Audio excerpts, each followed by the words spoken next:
Bloomberg Audio Studios. Podcasts, radio, news. This is the Bloomberg Surveillance Podcast. I'm Jonathan Ferro, along with Lisa Abramowitz and Anne-Marie Hordern.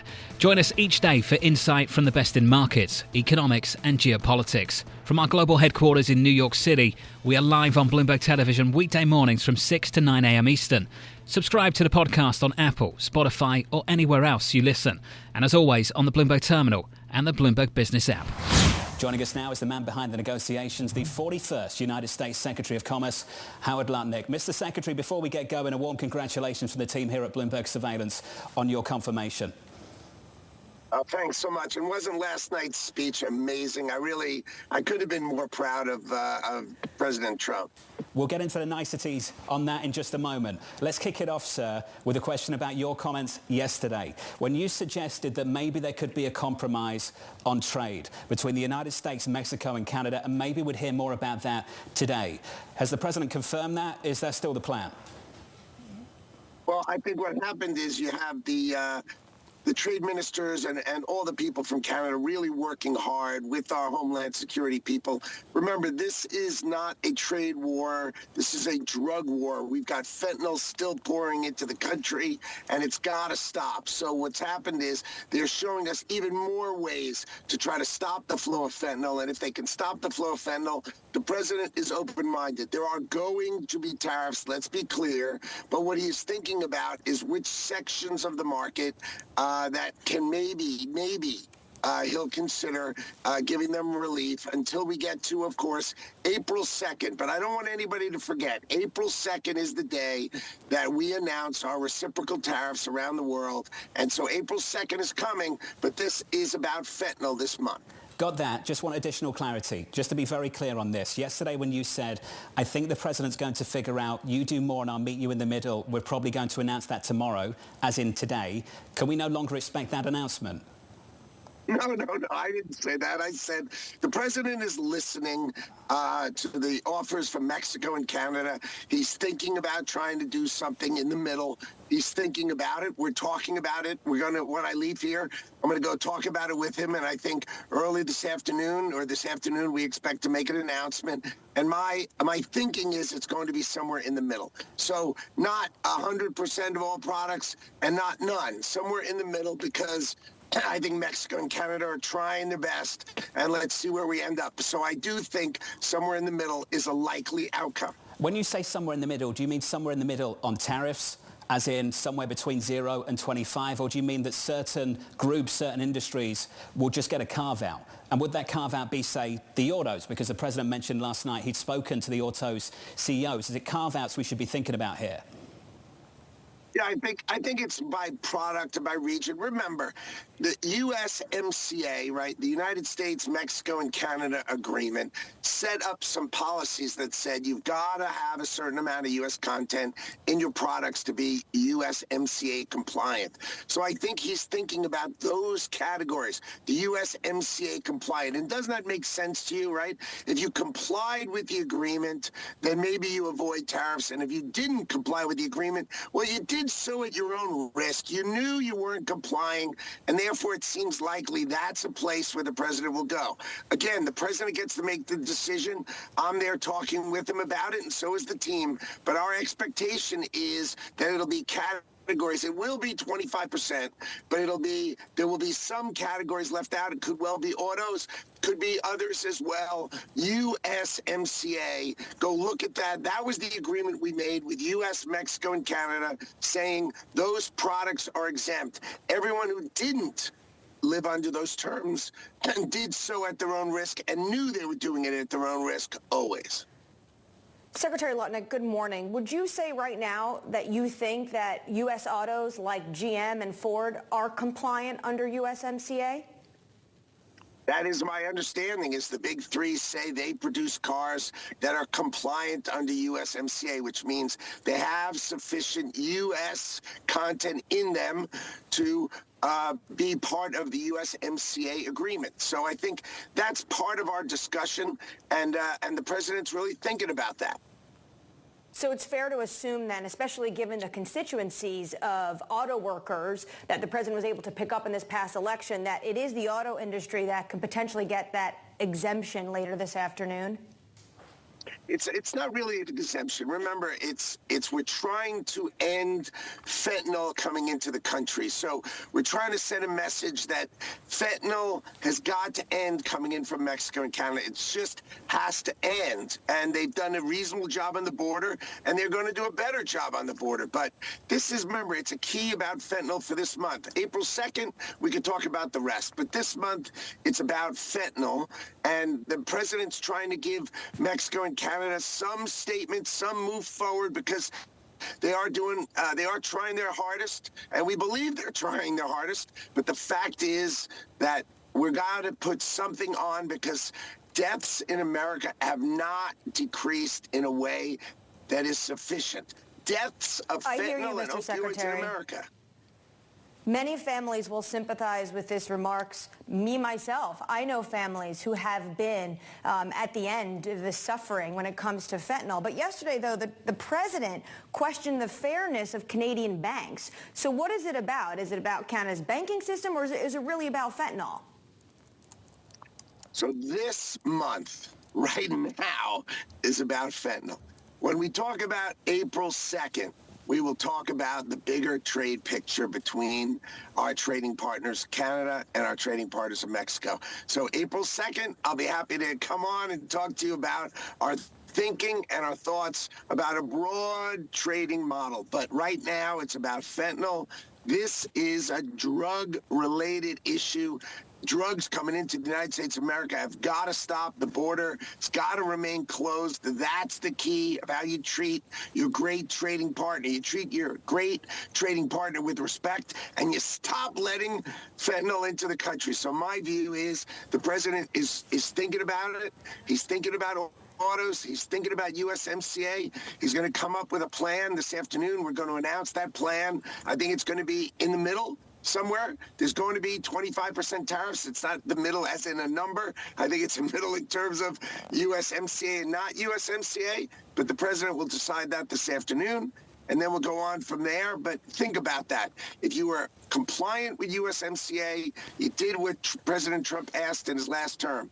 And if you weren't compliant, you did that at your own risk. Secretary Lutnick, I just want to make sure that I understand this correctly. You're talking about the idea that this all has to do with the drug wars, and at the same time, some people have speculated that this could lead to a renegotiation of USMCA that would lead all around to even lower tariffs than before. Are you saying that's off the table, that tariffs are still part of this at the 25% level? Well, remember, April 2nd, we begin our reciprocity model, which is how you treat us is how we treat you. And that is going to be part of his exemption, part of his tariff policy. And then he's got industries, autos, semiconductors, pharmaceuticals, steel and aluminum and copper, lumber. These issues need to come home. We need to help our domestic industries grow and flourish. And so he called out those product sets for extra focus. But that's April 2nd. So on April 2nd, our reciprocal trade policy will come out. In 2026, we renegotiate USMCA with Canada and Mexico, and we're going to have really clear analysis and clear focus on how that changes. But right today, let's be clear, today is about fentanyl. We heard from last night the president. He said that he was fine with a little disturbance, but going forward, there will be all of these gains realized. Secretary Lutnick, are you concerned about the level of uncertainty expressed, not just in markets, but just even from people who you used to work with, where they're saying we don't have a clear sense of what the goal is? And I understand you're saying it'll come on April 2nd, but in the meantime, people are just putting all plans on hold. Well, I'm not seeing all plans on hold. In fact, I'm seeing the opposite, right? We saw Apple commit to $500 billion. We saw OpenAI and Oracle commit to $500 billion of investments. TSMC just the other day saying $100 billion investment in America. SoftBank, $200 billion investment in America. So $1.3 trillion, and you think people are waiting on the sidelines? We feel it every day. All these companies are coming. They're building in America. They're committing to America. We agree April 2nd is coming. We have to do our work before we announce our plans on April 2nd. Of course, we have to do our work and do it properly and do it thoughtfully. But in this period of time, America needs a president to protect people from fentanyl. It shouldn't be killing people in our country. China still has fentanyl as a highest list of subsidies. They subsidize the production of precursors, the ingredients to fentanyl. They send it to Mexico and Canada, and into the country it comes. So our president has said, enough already. And that's why he's come up with this tariff plan today. April 2nd will be a fairness plan. And fairness plan is not that hard to figure out. If you have a Secretary Lutnick, can I jump in there on the fairness plan? Is that an initial partial assessment and response, or will tariffs actually hit on April 2nd? Well, there are a whole variety of laws in the United States of America that we will follow with precision. Some tariffs will come on right away, and then some tariffs will be registered, and they will take 3 weeks or 4 weeks, and they will come on in due course. So there's a process for tariffs in America, but we will announce them, and we will be negotiating with all these countries thereafter, and then they go into effect over a period of months. So basically, because, April 2nd, we will announce them, and then they come in. Because there's months of studies, massive report, public opinion. This can take a very long time. So legally, there's no law that's short enough, really, to put tariffs in place on the 2nd. So how long between April 2nd until the tariffs actually hit do you think we'll see? As I said, we launched our studies on January 20th. So April 2nd, those studies are done. Some tariffs can come straight away. Some can come weeks later. Some can take over a month or two to come online. But it will be very, very thoughtful, very organized. And we begin on April 2nd. We've announced it from January 20th that April 2nd was the day. We're sticking with our day. We're sticking with reciprocity. It is time for America to be treated fairly. And that's what President Trump is going to do. He's going to make sure we are treated fairly. He's talked about it last night. He's made this clear. So Mexico and Canada is about fentanyl today for the month of March. But on April 2nd, it's about fairness. And yes, that is a process that comes in that is strictly specific to the laws, but it'll take over a month or 2 months to come in. But once it's in, they will stick, which is treat us fairly, treat us properly, or don't trade with us. Mr. Secretary, I was a man of my word. I am a man of my word, and I promised we'd come back to the address last night, so let's finish there. The President of the United States talked about a big, beautiful drop in interest rates. A lot of people in this market are curious whether the President is no longer sensitive to the deadly gyrations of the equity market, that the focus, the emphasis now is on the bond market. Is that the shift? Is that the way to understand things?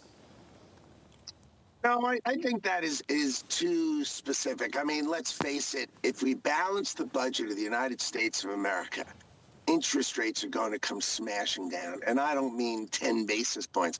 I mean 150 basis points. You're going to have an explosion in the housing market. You're going to have an explosion in the equity markets, because this is not a manufactured cut in interest rates like you saw last time with this huge money supply, which created the vast inflation. This is the right way to do it. You stop printing money. You stop running deficits. You balance the budget of the United States of America. You smash interest rates down. You produce enormous amounts of energy, drive those prices down, and you will see the greatest equity market and the greatest economy in the United States of America. Now, remember, this president is worried about the United States of America. Sometimes I get asked questions about, am I worried about Canada? Am I worried about Mexico? And am I worried about the EU?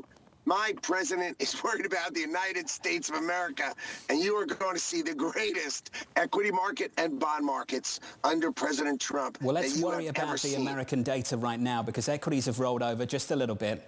You know the market well. I won't make a big deal of it. We're just a bit softer at the back of this data from ADP, which is a downside surprise at 77K.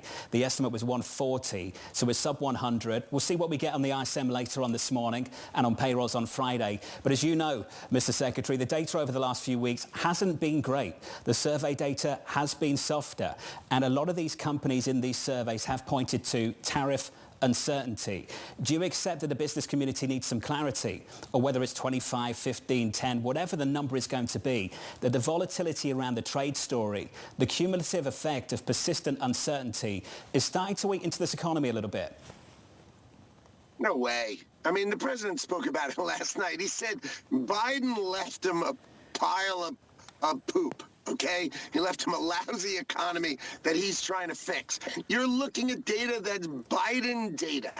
Do not try to besmirch my President Trump with Biden's nonsense. You think the ISM manufacturing number is Biden data? I just want to be very clear. That's your opinion. You're entitled to it. You think that's his data and not yours? Of course, it's my opinion. Okay.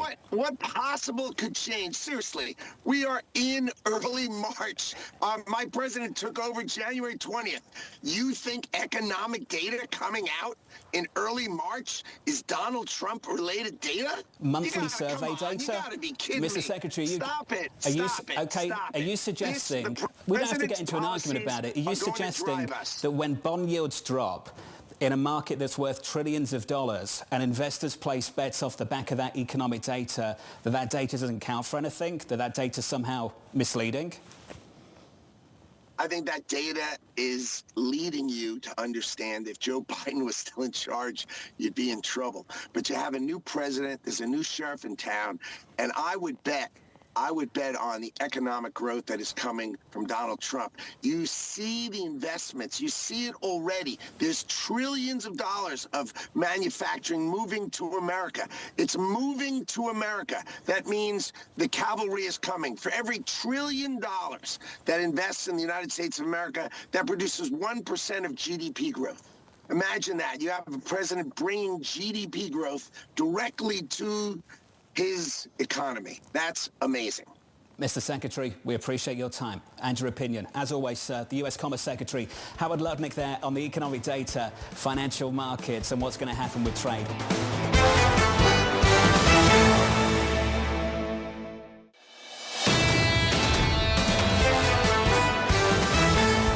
Joining us now to discuss JPMorgan Asset Management's Bob Michael. Bob, good morning. Good morning. We've got a lot to get through. We'll get to Europe quickly, but I want to start with the United States. Does it bring you comfort that the White House seems to be more interested in your bond market than the equity market?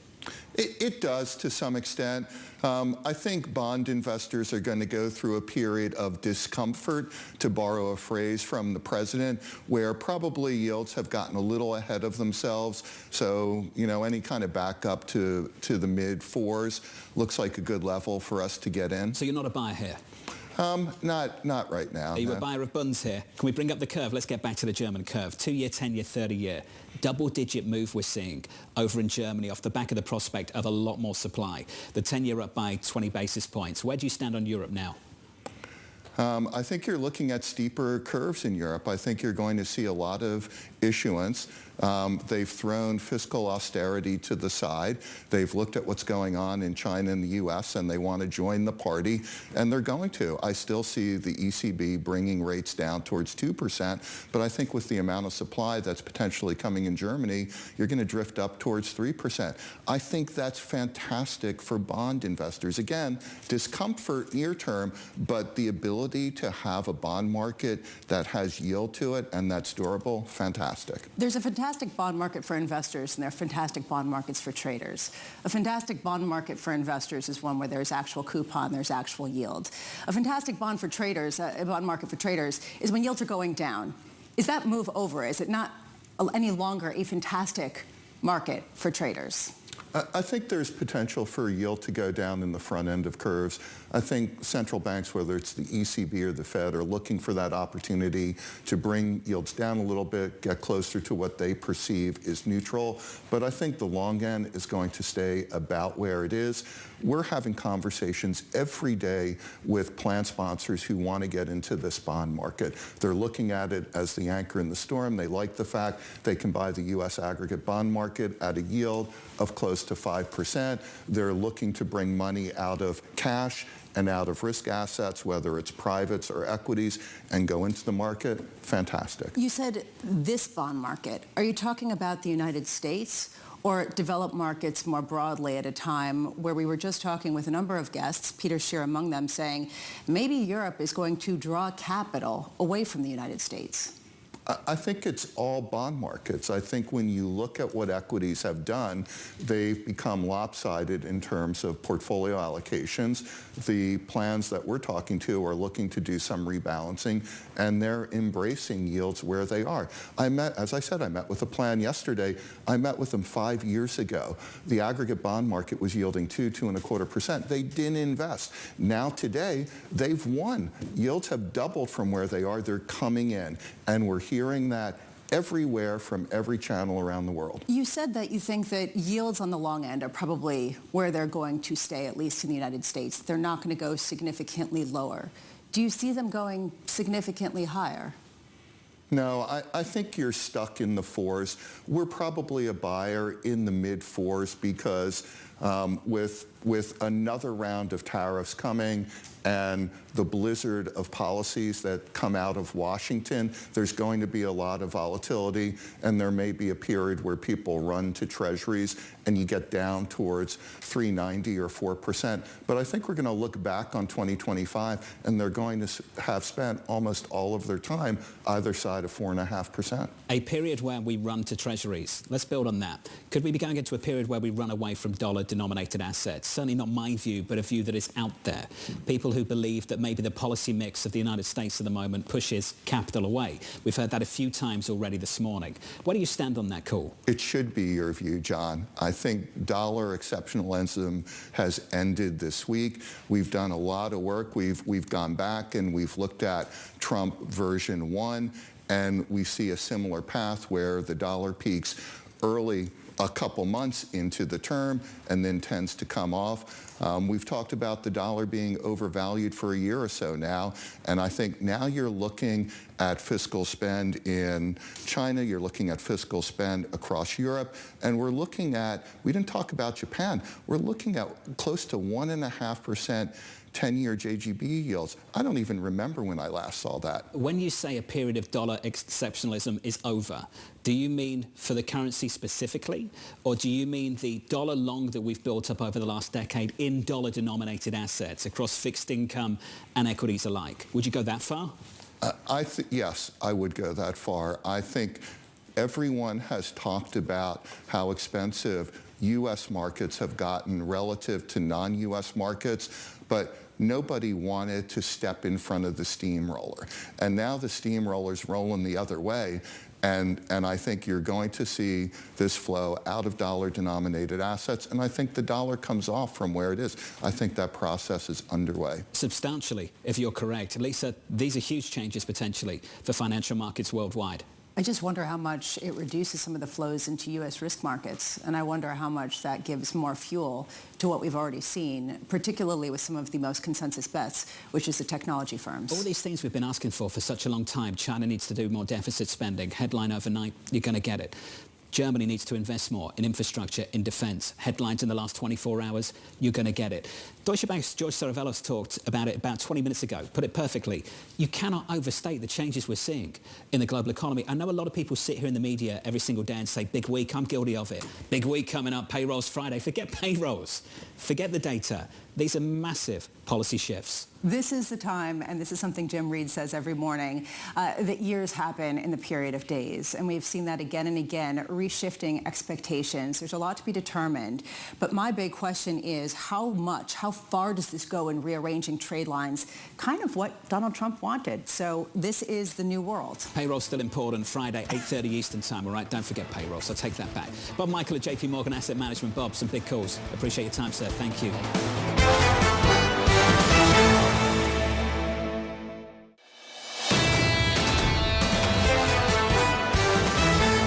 George Saravelos of Deutsche Bank writing, it is hard to overestimate the scale of change taking place in global economic and geopolitical relations in just a matter of days. George joins us now for more. George, welcome to the programme. Let's start with your call on the euro. Talk to me about the change. So there's really two key components, John. The first one is very much this shift coming out of Germany, which I would call generational.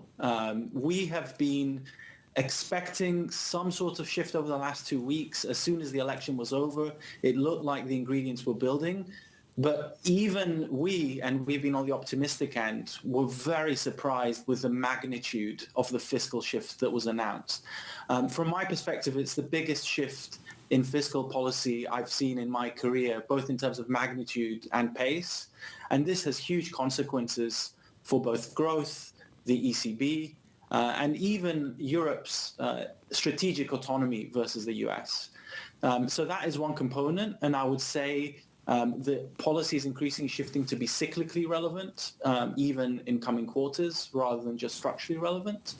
And then on the flip side, you have a situation in the US where tariff policy is taking place in such a haphazard way, it ends up creating self-inflicted damage to the US economy. I think that is one reason why Fed expectations and US yields are coming down.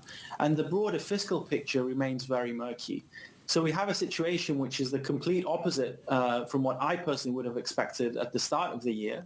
But when the facts change, we change our minds. And that's what's happened over the last few weeks. So, George, let's talk about a couple of things. Let's talk about this first. On Wall Street, as you know, there are certain phrases that scare people. One of them is, this time is different. George, why is this time so different? Why should we really believe this is happening? I think the first reason is it's now been announced. It has cross-party support. What I found the most interesting in Mertz's statements yesterday is he used the phrase, whatever it takes. But take note, it wasn't used in German, it was in English.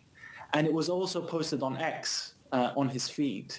And this is a very conscious message by the Chancellor-in-Waiting of wanting to reflect on what Draghi did and sending the same message for Germany. So it does have to go through parliamentary approval. We have a fairly high degree of confidence that it will. And once it does, we are speaking of immense amounts in terms of orders of magnitude. So you discussed earlier on the show the shift around the big infrastructure fund, the potential unlimited defense spending. I would also add they're going to reform the debt brake to allow a greater degree of fiscal spend at the state level, which provides cyclical stimulus as well. So if you add all of these things up, they are going to have a very material economic impact on Germany, and by extension, I think, the whole of Europe. George, if you have so much conviction, why is your Euro-USD target 110? Why isn't it higher? That's a great question. I would say one step at a time.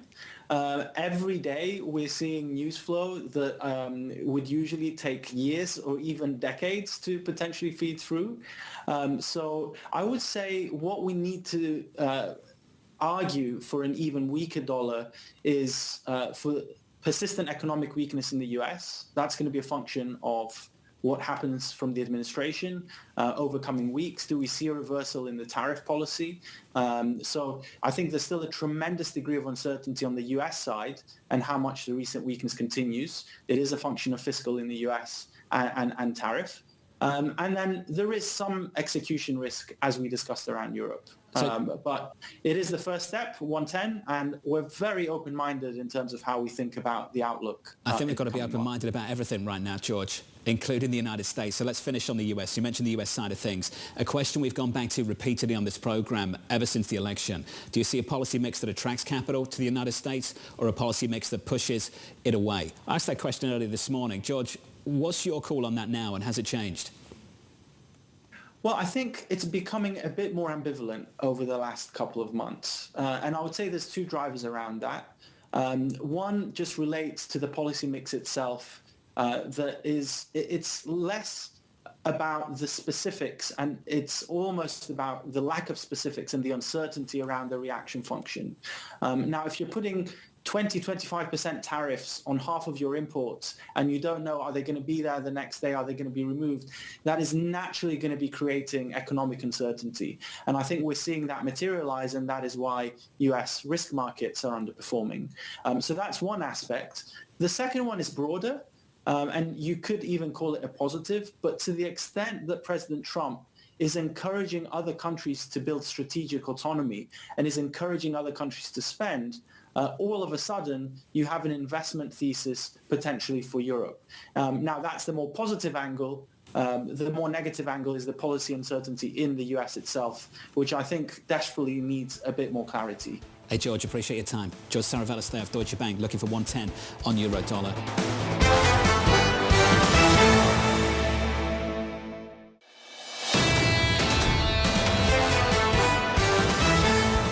Guerra of Morgan Stanley writing the market could be undercounting the long-term impact of tariffs because of policy uncertainty. Monica joins us now for more. Monica, good morning. Good morning. I'm so pleased you went there because I think this is so important. Whether the tariffs are 25, 20, 15 or 10, I think the business community just wants to know and have certainty and start to plan for the next year, several years.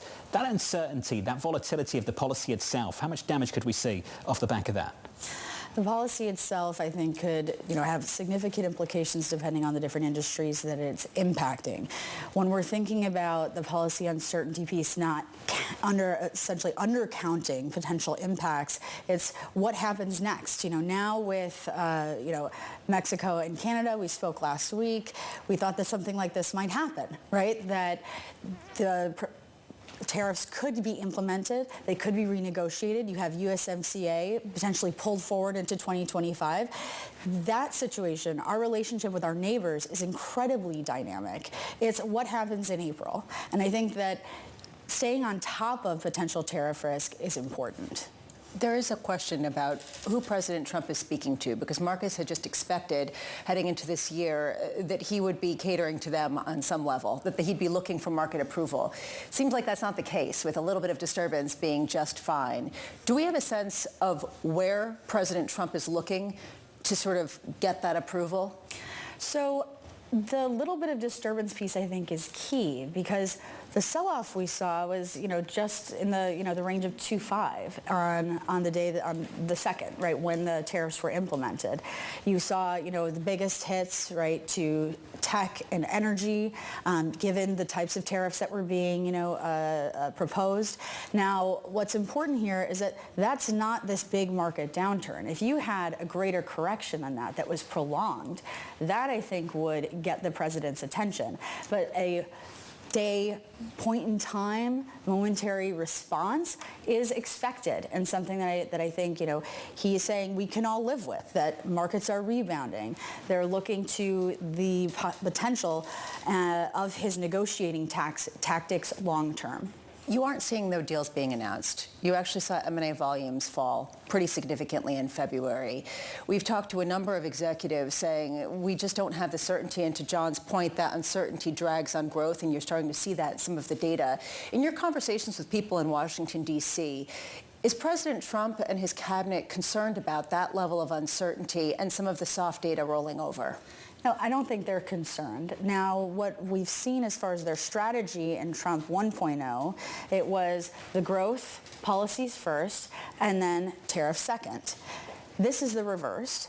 They're intentionally doing this. They're coming in at a point of extreme geopolitical tension and conflict, so they're looking to address that, essentially reinforce the America First agenda, and then hoping that off the back of that, the growth policies pick up. So when you're thinking about, this is where budget and tax come in, that if you get the cuts, if you get additional cuts to corporates, they're hoping that that's going to create tailwinds through 2026, because that's when they go into effect. So 2025 is a restaging, resetting, resizing year. It's going to be choppy. This is something we talk to our clients about regularly, that this is a bumpy year, but you have to see through it. And that's what I think the Trump administration they're looking at too, is what happens in 2026 and then legacy going forward. Lisa mentioned this earlier. I think it's an important point regarding taxes. 2017, we were talking about tax cuts.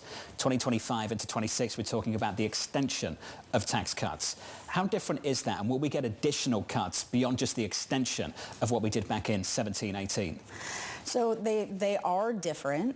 If you're looking at it from a budgeting perspective, you have to start start from where we are now. What would be the impact long term? So if you extend the tax cuts as is, that would add $4 trillion just off the bat to the deficit. Now, if you get additional cuts, it's likely to be, to Social Security, to, no tax on tips, those types of givebacks to the individual. But more importantly, on the corporate side, Trump has said he wants corporate income tax top line as low as 15%. So that is, significantly stimulative in the long run when you're thinking about corporate America. He wants 15 with a U.S. production element attached to it. Yes. Do we really understand what that's going to look like and how it works? I don't, especially because I think that there is a component here that people are missing, is that you have to pay for those tax cuts somehow. Tariffs is one way that they're looking to do that, right, through that external revenue service, passing through funding, right, through an accounting adjustment. The other thing that people aren't looking at is the potential for increased corporate taxes on foreign revenues. So this is something they did in 2017. It's I would say an easy, low-hanging fruit if they're looking to raise taxes, because it speaks to not only trying to re-incentivize businesses to bring their production, manufacturing, sales home, right? But it also helps offset any top-line corporate income tax reduction. And you need the tax picture to really fully understand the overall effort alongside the trade effort. So if, for example, some of the auto manufacturers had to pay 25% tax on parts from Mexico and Canada, it would be offset with a 15% tax rate, top-line tax rate that would come later on. It's in theory. In theory. Yeah. That's how it all comes together. Right, but then the sequencing does matter. Monica. The sequencing matters, yes. We've got to go. I appreciate your time, as always. Thank you. Monica Guerra there of Morgan Stanley.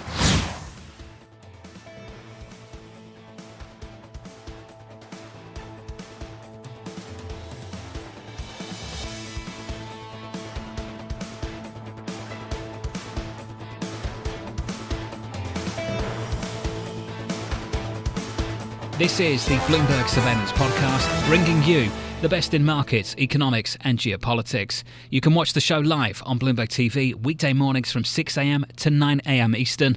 Subscribe to the podcast on Apple, Spotify or anywhere else you listen. And as always, on the Bloomberg Terminal and the Bloomberg Business app.